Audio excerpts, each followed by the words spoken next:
नमस्कार, बायजूस आईएएस हिंदी में आप सभी का स्वागत है। और आज हम 30 अप्रैल के द हिंदू समाचार पत्र में आए कुछ महत्वपूर्ण समाचारों का विश्लेषण करने वाले हैं। तो आइए शुरू करते हैं आज का समाचार विश्लेषण। आइए सबसे पहले मैं आपको ये बता दूं कि आज के इस अंक में हम किन महत्वपूर्ण विषयों पर चर्चा करने वाले हैं। सबसे पहले आज के पेपर में तेलंगाना की सरकार के द्वारा जो वहां पर 16 संगठनों पर प्रतिबंध लगाया गया है उसको लेकर के एक एडिटोरियल आया है, हम उसकी चर्चा करेंगे। यहाँ पर कोविड के तीसरी लहर को किस तरीके से रोका जाए, उसके लिए कौन से स्वास्थ्य उपाय करने चाहिए, इसको लेकर के एक एडिटोरियल आया है, उसकी चर्चा करेंगे।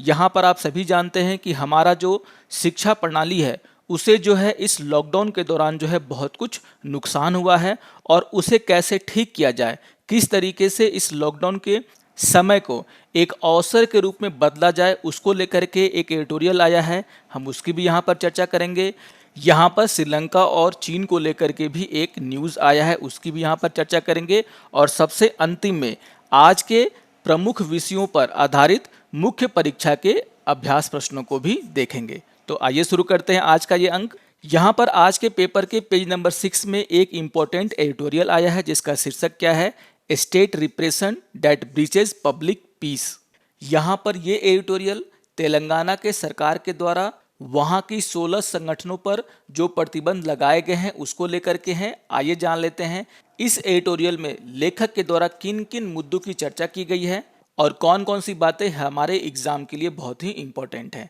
यहाँ पर खबर क्या है कि तेलंगाना की सरकार ने 30 मार्च 2021 को तेलंगाना पब्लिक सिक्योरिटी एक्ट 1992, जिसे हम शॉर्ट में क्या बोलते हैं टीपीएसए, उसके तहत 16 संगठनों पर प्रतिबंध लगाने का एक अधिसूचना जारी किया है। यहाँ पर जानने वाली बात यह है कि यहाँ पर डेट क्या दिया हुआ है 30 मार्च 2021, लेकिन जो है सरकार के द्वारा जो है इसे सार्वजनिक कब किया गया, 24 अप्रैल को। तो ये बात यहाँ पर पुरजोर तरीके से लेखक के द्वारा उठाई गई है। इसकी टाइमिंग को लेकर के यहाँ पर बहुत लिखा गया है इस एडिटोरियल के लेखक के द्वारा। उनके अनुसार तेलंगाना सरकार का यह फैसला 30 मार्च को ही हो चुका था, लेकिन जानबूझ करके तेलंगाना की सरकार ने इसे 24 अप्रैल को क्या किया है, सार्वजनिक किया है। इसके लिए इन्होंने एक कॉलम लिखा है जिसका शीर्षक health crisis and flattering steps. तो यहाँ पर 19 अप्रैल को तेलंगाना की सरकार के द्वारा तेलंगाना हाई कोर्ट में एक एफिडेविट दिया गया था और ये एफिडेविट उन जनहित याचिकाओं के जवाब के रूप में था जिनमें यह कहा गया था कि तेलंगाना की सरकार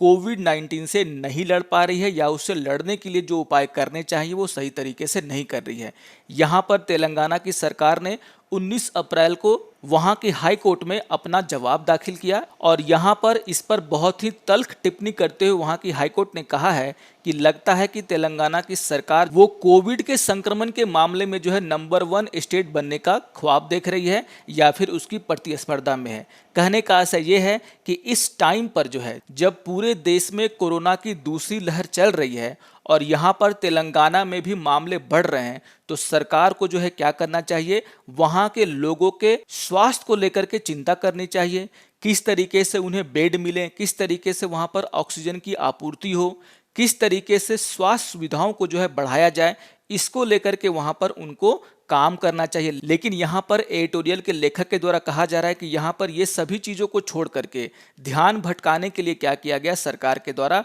24 अप्रैल को ये जो अधिसूचना जो है यहाँ पर जारी कर दी गई, सार्वजनिक कर दी गई। यहाँ पर एक बहुत ही इंपॉर्टेंट बात एडिटोरियल में कहा गया है, यहाँ पर जिक्र किया गया है पार्ट 4 ऑफ द कॉन्स्टिट्यूशन। आप सभी जानते हैं कि हमारा जो संविधान है उसका जो भाग 4 है उसे हम क्या करते हैं, राज्य के नीति निर्देशक तत्व, और इंग्लिश में इसको हम लोग क्या बोलते हैं, डीपीएसपी, यानी कि directive principle of state policy. और यहाँ पर कहा गया है सरकारों की ये जिम्मेदारी बनती है कि ऐसे महामारी के समय में वो क्या करे, जनता को असहाय नहीं छोड़े बल्कि उसको क्या करे, मदद करे। आप जाकर के यहाँ पर तो आर्टिकल का जिक्र नहीं किया गया है, लेकिन आप जाकर के आर्टिकल 41 अगर पढ़ोगे तो वहाँ पर लिखा गया है कि टू पब्लिक असिस्टेंस, यानी कि सरकारी सहायता होनी चाहिए। कैसे केसेस में, अनएम्प्लॉयमेंट यानी कि बेरोजगारी के समय, ओल्ड एज यानी कि बुढ़ापे की स्थिति में, तीसरा उसमें क्या है, सिकनेस का जिक्र किया गया, यानी कि अगर कोई बीमारी की व्यवस्था है जैसा कि अभी चल रहा है तो यहाँ पर यह सरकार की जिम्मेदारी है कि वो क्या करे,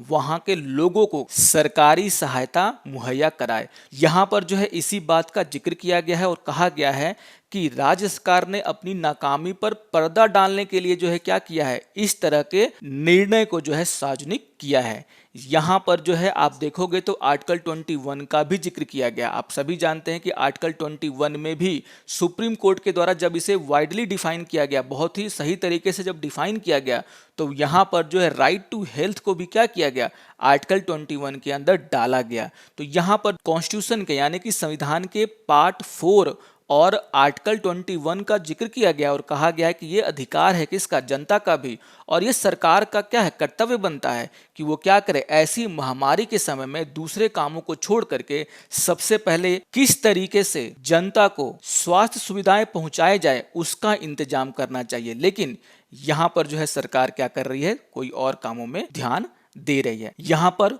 उन सारे 16 संगठनों का नाम दिया गया है जिनको वहां की सरकार ने प्रतिबंध किया है। और यहां पर यह बताने का एकमात्र रीजन ये है कि यहां पर यह दर्शाया गया है कि ये 16 संगठन है वो समाज के अलग अलग विभिन्न विभिन्न हिस्सों को क्या करते हैं, रिप्रेजेंट करते हैं, दर्शाते हैं। जिस तरीके से यहाँ पर वुमेन संगठन यानी कि जो महिलाओं से जुड़े हुए संगठन हैं उनको बैन किया गया है। यहाँ पर आदिवासी ग्रुप जो हैं उनके संगठन को बैन किया गया है। यहाँ पर जो स्टूडेंट संगठन है यानी कि जो विद्यार्थियों के जुड़े हुए संगठन उनको यहाँ पर बैन किया गया है। यहाँ पर बुद्धिजीवियों से जुड़े हुए संगठन को बैन किया गया है। कहने का ऐसा यह है कि जो भी सरकार के खिलाफ आवाज उठा सकता है इस महामारी के दौरान, उन सभी संगठनों को चुन चुन करके क्या किया गया है, यहाँ पर प्रतिबंध लगा दिया गया है, उसको प्रतिबंधित कर दिया गया है। यहाँ पर चैलेंजिंग यूएपीए इस कॉलम में इस एडिटोरियल के लेखक के द्वारा एक बहुत ही इंपॉर्टेंट बात कही गई है और कहा गया है कि अगर कोई भी ऐसा कानून यहाँ पर देश में बनता है जो कि संविधान के द्वारा हमें दिए गए अधिकारों के उल्टा हो, उसे कम करता हो, तो यहाँ पर ये जनता का ये ड्यूटी बनता है, ये उसका अधिकार है कि वो क्या करे, उस कानून के खिलाफ आवाज उठाए, सड़कों पर भी और कोर्ट में भी। यहाँ पर हाल के दिनों में CAA को लेकर के जो प्रोटेस्ट किए गए, यहाँ पर कृषि कानून को लेकर के जो प्रोटेस्ट किए गए उसका जिक्र किया गया है। और इस बात का भी जिक्र किया गया है कि किस तरीके से यहाँ की जो सरकार है यानी कि जो तेलंगाना राष्ट्र समिति की जो सरकार है उसने भी जो है इसी तरीके से प्रोटेस्ट का रास्ता जो है अपना करके वहाँ पर 7 साल पहले जो है सत्ता हासिल की थी। और वो अब क्या कर रहे हैं, जो प्रोटेस्ट करने वाले हैं उन्हीं संगठनों को यहाँ पर क्या कर रहे हैं, बैन कर रहे हैं। तो यहाँ पर जो है इस बातों का जिक्र किया गया है। और यहाँ पर जो सबसे बड़ी बात कही जा रही है वो है इशू ऑफ टाइमिंग को लेकर के। और इसे समझाने के लिए इस अधिसूचना का पैरा 2 में जो है कहा गया बात है उसको यहाँ पर दर्शाया गया और कहा गया है कि इन 16 संगठनों का उद्देश्य सार्वजनिक प्रशासन के काम में हस्तक्षेप करना है या समुदाय के जीवन के लिए आवश्यक आपूर्ति और सेवाओं के रखरखाव को बाधित करना है जिससे सार्वजनिक शांति को खतरा है। इसका यहाँ पर जिक्र किया गया और कहा गया है कि यहाँ पर जानबूझ करके वैसे संगठनों पर प्रतिबंध लगाया गया है जो इस समय सरकार के नाकामी के चलते जो है उसके खिलाफ विरोध कर सकते थे। और इस समय जनता का गुस्सा जो है सरकारों के खिलाफ जो है बहुत ही ज्यादा है, क्योंकि सरकारों के द्वारा जिस तरीके से उनकी मदद करनी चाहिए थी इस महामारी के दौरान वो उस तरीके से नहीं कर पाए हैं। आइए अब एक और यहाँ पर एडिटोरियल का विश्लेषण कर लेते हैं। यहाँ पर आज के पेपर के पेज नंबर 6 में ही एक इम्पॉर्टेंट एडिटोरियल आया है जिसका शीर्षक to stop a third wave India has to mask up. यहाँ पर किसकी चर्चा की गई है, तो यहाँ पर चर्चा हो रही है कोरोना के थर्ड वेव की। और यहाँ पर इस एडिटोरियल में ये बताने का प्रयास किया गया है कि किस तरीके से भारत आने वाले थर्ड वेव को रोक सकता है, उससे होने वाली क्षति को कम कर सकता है। यहाँ पर इस एडिटोरियल के शुरुआत में ही लेखक के द्वारा ये बताया गया है कि किस तरीके से हमारे देश में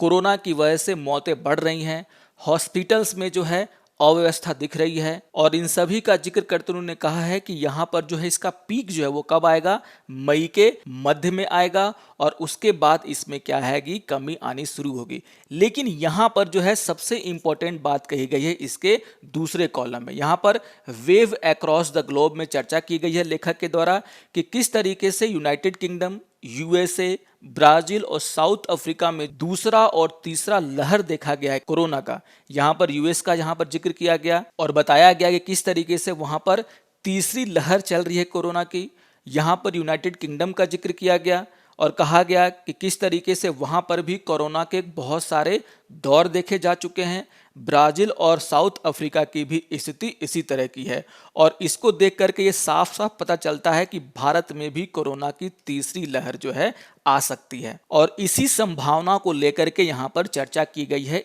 लेखक के द्वारा इस एडिटोरियल में। यहाँ पर उनका कहना है कि कोविड-19 से बचने का जो एकमात्र तरीका है वो क्या है, वैक्सीनेशन। लेकिन यहाँ पर अगर वैक्सीनेशन की बात करें भारत में तो हम सभी जानते हैं, पहले भी हमने चर्चा की है कि भारत की जनसंख्या इतनी ज़्यादा है कि यहाँ पर जिस रेट से अभी वैक्सीनेशन हो रहा है उस रेट से अगर वैक्सीनेशन किया जाए तो कम से कम 5 से 6 महीने का समय लग सकता है लोगों तक वैक्सीन पहुंचने में। तो यहाँ पर यह कहा जा रहा है कि सबसे कारगर उपाय तो वैक्सीन जरूर है, लेकिन भारत के संदर्भ में यह कहा जा रहा है कि वैक्सीनेशन जो है यहाँ पर बहुत ही धीरे धीरे हो रहा है, जिसके कारण इंडिया में थर्ड वेव आने का खतरा जो है बहुत ही ज्यादा है। अब यहाँ पर एक बात और कही जा रही है, यहाँ पर टेस्टेड मेथड दैट वर्क, इस कॉलम में जो है ये समझाने का प्रयास किया गया है लेखक के द्वारा कि भले ही हमारे देश में टीकाकरण धीरे धीरे हो रहा हो, लेकिन हम कोविड-19 के प्रसार को रोकने के जो दूसरे माध्यम है, जैसे मास्क पहनना,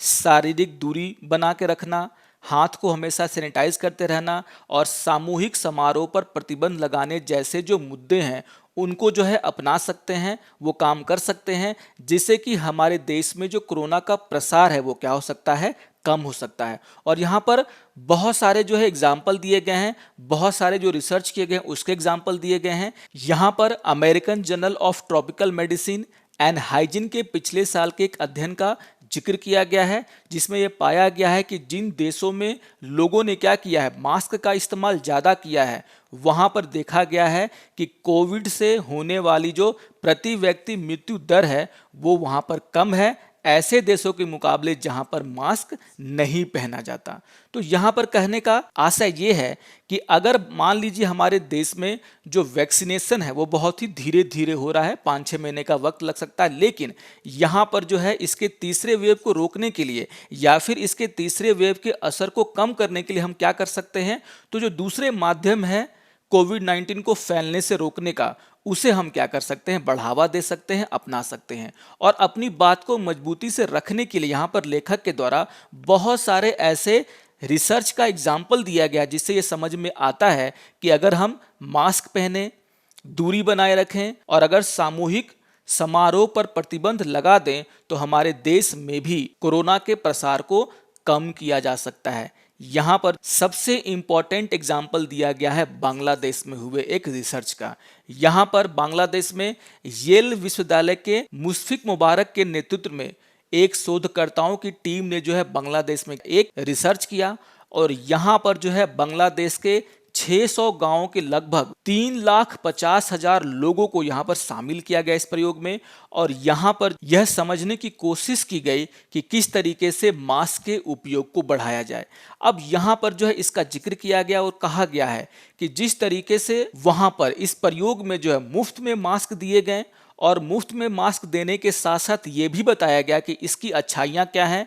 उन्हें समझाया गया कि मास्क पहनने से कोरोना का जो संक्रमण है उसको कैसे जो है दूर रखा जा सकता है, कैसे उससे बचा जा सकता है। तो यहाँ पर देखा गया कि बहुत सारे लोगों ने जो है क्या किया, मास्क पहनना शुरू कर दिया। यानी कि कहने का आशय ये है कि अगर हम सही तरीके से मास्क का प्रचार प्रसार करें, लोगों को फ्री में मास्क दें और उनको ये भी बताएं कि मास्क पहनने के क्या फायदे हो सकते हैं, तो यहाँ पर मास्क पहनने वालों की संख्या भारत बहुत ही बढ़ सकती है, जिसके कारण हम कोविड-19 से होने वाले नुकसान को क्या कर सकते हैं, बचा सकते हैं। यहाँ पर यह भी कहा गया है कि अगर इसका प्रचार प्रसार धार्मिक संगठनों के द्वारा किया जाए, वैसे लोगों के द्वारा किया जाए जो समाज में उठते बैठते हैं, जहां पर उनकी समाज में क्या है, पहचान है, तो यहां पर देखा गया है कि ऐसे लोगों के प्रचार करने के बाद मास्क पहनने वालों की संख्या बढ़ गई है। और यहाँ पर भारत का जिक्र करते हुए कहा गया कि भारत में मास्क बनाने की जो कैपेसिटी है, जो क्षमता है, वो बहुत ही बढ़ चुका है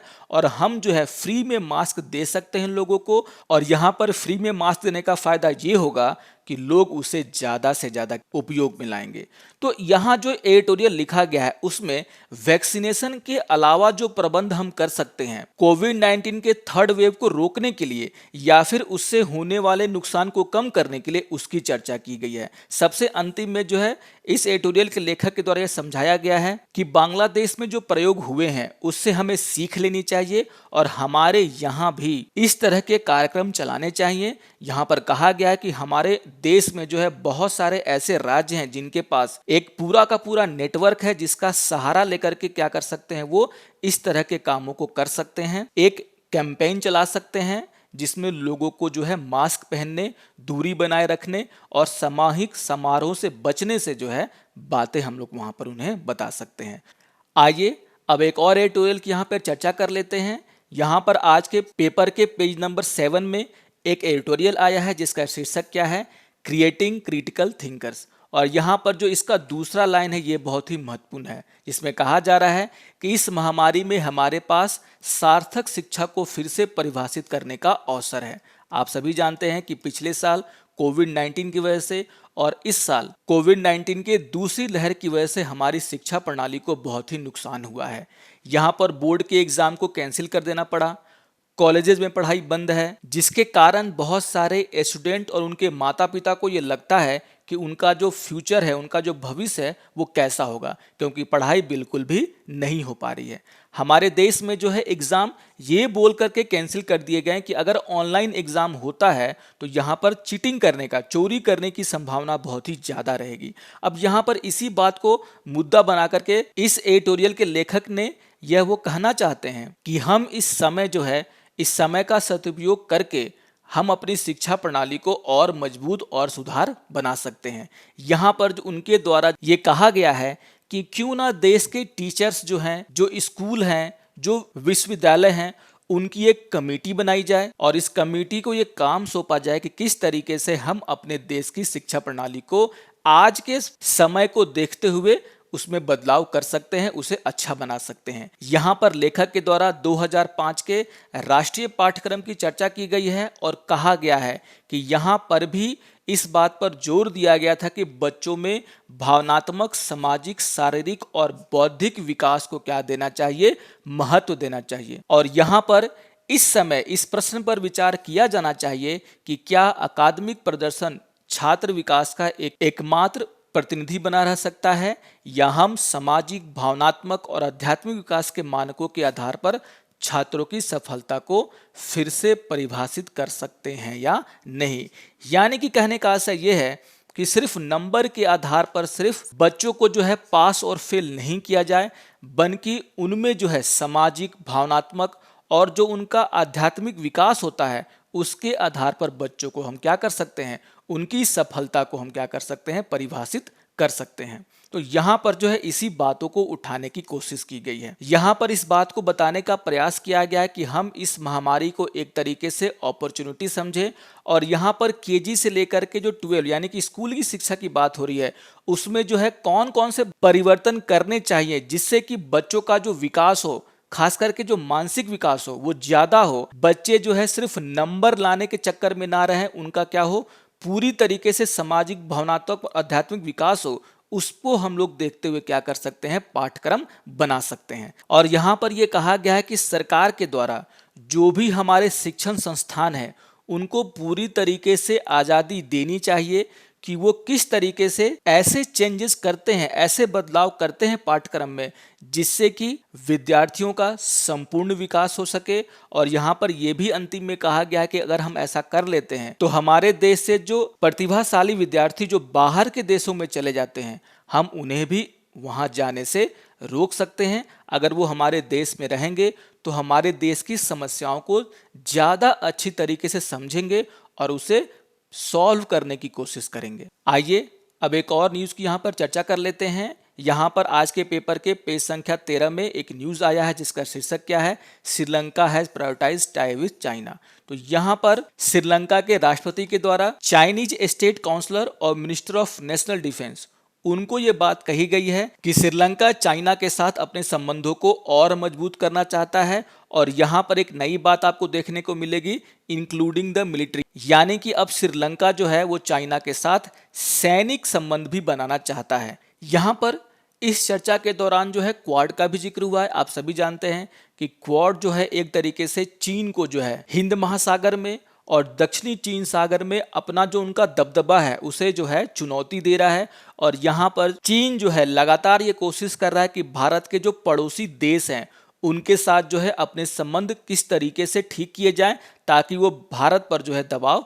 बना सके। और यहाँ पर सबसे अंतिम में श्रीलंका के राष्ट्रपति के द्वारा जो एक बयान दिया गया था क्वाड को लेकर के, उसका जिक्र किया गया है, जिसमें उन्होंने कहा था कि अगर क्वाड जो है वो एक तरीके से मिलिट्री अलायंस के रूप में अगर उभरता है तो यहां पर उनको आपत्ति है, लेकिन अगर क्वाड जो है अगर इकोनॉमिक अलायंस के रूप में क्या करता है, काम करता है, तो उन्हें कोई आपत्ति नहीं है। यहां पर उनका ये जो स्टेटमेंट है वो ये दर्शाता है कि किस तरीके से श्रीलंका क्वाड को लेकर के अभी ऊहापोह की स्थिति में है और यहां पर श्रीलंका के द्वारा चीन पर ज्यादा भरोसा जताया गया है और वो चाहता है कि चीन के साथ उसका संबंध मजबूत हो हर क्षेत्र में, चाहे वो सैनिक क्षेत्र ही क्यों ना हो। आइए अब आज के समाचार पर आधारित मुख्य परीक्षा के अभ्यास प्रश्नों को देख लेते हैं। और यहाँ पर पहला क्वेश्चन क्या है कि कोविड महामारी शैक्षिक आकलन और मूल्यांकन की फिर से कल्पना करने का एक अवसर है, इस कथन का विश्लेषण करें। जिस तरीके से अभी हमने एक एडिटोरियल पर चर्चा की जहां पर यह कहा गया है कि यहां पर जो लॉकडाउन लगाया गया है कोविड-19 की वजह से, वो एक तरीके से हमें अपॉर्चुनिटी देता है कि हम भारत की शिक्षा प्रणाली को फिर से क्या करें, गहन विचार विमर्श करके उसे सुधारने का प्रयास करें। यहाँ पर भूमिका में आप इस बात की चर्चा कर सकते हैं किस तरीके से लॉकडाउन के कारण भारत में शिक्षा को नुकसान हुआ है, किस तरीके से जो एग्ज़ाम जो है नहीं कराए गए हैं और यहाँ पर जो है एग्ज़ाम नहीं कराने का सिर्फ एक कारण बताया गया है कि हम क्या कर सकते हैं, अगर हम ऑनलाइन एग्ज़ाम कराते हैं तो यहाँ पर चोरी होने की संभावना है। यहाँ पर आप इन सभी बातों का जिक्र कर सकते हैं। मुख्य भाग में जो है आप ये बता सकते हैं किस तरीके से हमारे देश में शिक्षा को जो है सिर्फ नंबर से जोड़ दिया गया है कि अगर आपका नंबर ज़्यादा आता है तो आप सफल हैं, नंबर कम आता है तो आप क्या है, असफल है। यहाँ पर जो है कोविड-19 में जो लॉकडाउन हुआ उसमें यह समझ में आता है कि अगर आप पूरे साल भर का असेसमेंट करते स्टूडेंट का तो यहाँ पर यह समझ में आ जाता कि कौन सा स्टूडेंट सफल है और कौन सा स्टूडेंट असफल। यहाँ पर जो है आप इस बात का भी जिक्र कर सकते हैं कि किस तरीके से हम सिर्फ नंबर को नहीं बल्कि स्टूडेंट का जो बौद्धिक विकास होता है, जो शारीरिक विकास है, उसका मानसिक विकास है, उसके आधार पर हम क्या कर सकते हैं, सफलता और असफलता को यहाँ पर बता सकते हैं। तो यहाँ पर इन सभी का जो जिक्र किया गया है इस एडिटोरियल में आप उसकी चर्चा करें, आप ये समझाने का प्रयास करें कि भारत की शिक्षा प्रणाली में कौन कौन से परिवर्तन करने चाहिए आज के टाइम को देखते हुए। आइए देख लेते हैं क्वेश्चन नंबर 2 को। और क्वेश्चन नंबर 2 क्या है, सार्वजनिक स्वास्थ्य उपाय जो सबसे अच्छा काम करते हैं वे हैं जिन्हें लोग स्वेच्छा से अपनाते हैं और वे अत्यधिक संचरण का काम करते हैं, इस कथन का विश्लेषण करें। जैसा कि हमने अभी एक एडिटोरियल पर चर्चा किया जिसमें यह बताया गया है कि किस तरीके से हम भारत में कोरोना के थर्ड वेव को रोक सकते हैं, उसे कम करने का काम कर सकते हैं। और यहाँ पर यह कहा गया है कि किस तरीके से कोरोना से निपटने का एकमात्र जो तरीका है वो क्या है, वैक्सीनेशन, टीकाकरण। लेकिन भारत में जो है टीकाकरण का जो दर है वो बहुत ही कम है, जिसकी वजह से भारत जैसे बड़े देश में सभी लोगों का टीकाकरण करने में बहुत समय लग सकता है। और इसी बीच अगर कोरोना की तीसरी लहर आती है तो भारत को फिर से एक बहुत बड़ा नुकसान झेलना पड़ सकता है। यहाँ पर जो है इसी बात का आप भूमिका में जिक्र करें और यहाँ पर मुख्य भाग में आप ये बता सकते हैं कि टीकाकरण होने में तो देरी हो सकती है, लेकिन हम दूसरे उपायों का अगर उपयोग करें, जैसे मास्क पहनना, सोशल डिस्टेंसिंग रखना, हाथों को साफ करते रहना, इस तरीके से हम क्या कर सकते हैं, अपने देश में अगर कोरोना की तीसरी वेव आती है तो हम उसका क्या कर सकते हैं, सामना कर सकते हैं। इन सभी का आप जिक्र करें और यहाँ पर आप ये भी बता सकते हैं किस तरीके से जो बांग्लादेश में रिसर्च किया गया और कहा गया कि अगर हम मास्क पहनने को बढ़ावा देते हैं, सही लोगों के द्वारा जो है इसका प्रचार प्रसार किया जाता है, लोगों को मुफ्त में क्या दिया जाए, मास्क दिया जाए, तो ये देखा जाता है कि लोग क्या करते हैं, मास्क पहनना शुरू भी कर देते हैं और इससे जो संक्रमण है वो भी कम होता है। तो इन सभी बातों का आप यहाँ पर जिक्र करें। आशा करता हूँ कि आपको आज का ये अंक पसंद आया होगा। अगर आपको आज का ये अंक पसंद आए तो जरूर इसे लाइक कीजिए, जरूर इसे शेयर कीजिए और दूसरों को भी इस चैनल को सब्सक्राइब करने के लिए कहिए। तो मिलते हैं समाचार विश्लेषण के अगले अंक में, तब तक के लिए नमस्कार और धन्यवाद।